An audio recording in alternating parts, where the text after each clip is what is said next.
Bonjour, aujourd'hui on va décortiquer une vision vraiment puissante de ce qui fait durer l'amour, en s'inspirant du livre Les fondations de l'amour. On va voir ensemble que l'amour durable, c'est moins une question de chance que d'architecture.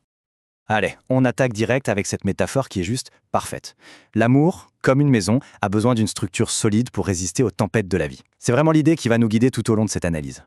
Et voilà, ça nous amène au cœur du sujet. Il faut changer notre regard sur l'amour. Ce n'est pas un truc qui nous tombe dessus, comme ça, par magie. Non. C'est quelque chose qu'on bâtit activement, brique par brique, jour après jour. Mais, comme sur n'importe quel chantier, avant de construire, il faut nettoyer le terrain.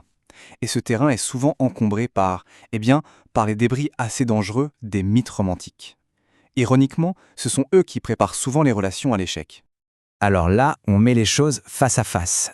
D'un côté, on a le conte de fées, l'idée qu'il existe une âme sœur unique, que l'amour peut tout surmonter sans le moindre effort, et de l'autre, la réalité d'un amour qui dure, c'est un choix, un vrai choix conscient, qui demande un travail de tous les jours et surtout une structure solide. Heureusement, pour comprendre cette structure, on n'est pas sans rien. On a un plan. C'est la théorie triangulaire de l'amour, développée par le psychologue Robert Sternberg. Ça nous donne un cadre très concret pour aborder ce concept si abstrait qu'est l'amour. Et ce plan, il repose sur 3 ingrédients essentiels. D'abord, la passion.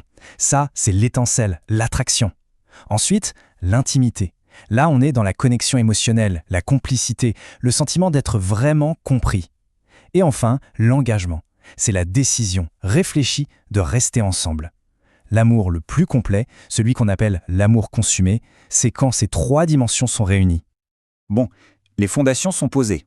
On passe maintenant à l'étape suivante de la construction. Il est temps de monter les murs. Les vrais murs porteurs, ceux qui vont tout soutenir. Le premier pilier, et c'est peut-être le plus important, c'est la confiance. C'est l'architecture invisible de la relation. On ne la voit pas, mais sans elle, tout s'écroule au premier coup de vent. Le deuxième pilier, c'est le respect. Et attention, on ne parle pas juste de politesse ici, c'est bien plus profond. C'est la reconnaissance de l'autre comme une personne à part entière, avec toute sa complexité.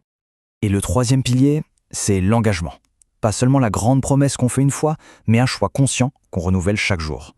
Pour parler de la confiance, il y a cette métaphore du compte bancaire émotionnel qui est juste géniale. Chaque action positive, chaque parole bienveillante, chaque promesse tenue, c'est un dépôt sur le compte. À l'inverse, chaque critique, chaque mensonge, c'est un retrait. Une relation saine, c'est une relation avec une énorme réserve de capital confiance. Et le respect, en pratique, ça donne quoi ? L'idée, c'est que ça va bien au-delà des bonnes manières. C'est écouter pour comprendre, pas pour répondre. C'est honorer les limites de l'autre, même si on ne les comprend pas. C'est voir les différences, non pas comme des problèmes, mais comme des forces. C'est accepter son partenaire pour qui il est, pas pour qui on voudrait qu'il soit. L'engagement, le vrai, il est rarement dans les grands gestes spectaculaires. En fait, il se cache dans les milliers de petites décisions de tous les jours. Choisir de poser son téléphone pour discuter, choisir de gérer un conflit calmement, choisir de soutenir le projet de l'autre, c'est là que ça se joue.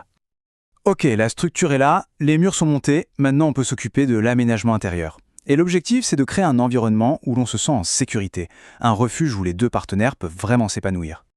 C'est la question à 1 million. Comment on fait, concrètement, pour que la relation soit un port d'attache et non un champ de bataille ? La réponse, elle se trouve dans des comportements très précis. En gros, ça se joue sur 4 points clés. D'abord, la constance. On peut être en désaccord, mais la base reste stable. Ensuite, l'accessibilité. Être là, vraiment là, quand l'autre en a besoin. Troisièmement, et c'est énorme, l'absence de jugement. Créer un espace où on peut être vulnérable sans avoir peur. Et enfin, le point peut-être le plus crucial, savoir réparer. Admettre ses erreurs et travailler activement pour reconstruire ce qui a été abîmé. Et ça nous amène à une dernière idée qui est fondamentale. C'est que cette maison de l'amour, une fois qu'elle est construite, elle n'est jamais vraiment finie. Comme toute bonne maison, elle a besoin d'un entretien régulier pour rester solide et accueillante. C'est vraiment le message central à retenir. On arrête de subir l'amour comme si c'était la météo, et on commence à le voir comme quelque chose dont on est l'artisan. Ça redonne complètement le pouvoir de créer la relation que l'on souhaite. Finalement, l'amour, ce n'est pas une loterie, ce n'est pas quelque chose qu'on trouve par chance au coin d'une rue. C'est une œuvre que l'on bâtit, c'est un projet exigeant, c'est sûr, mais qui peut être absolument magnifique. Et pour finir, cette question nous ramène à l'action, au concret.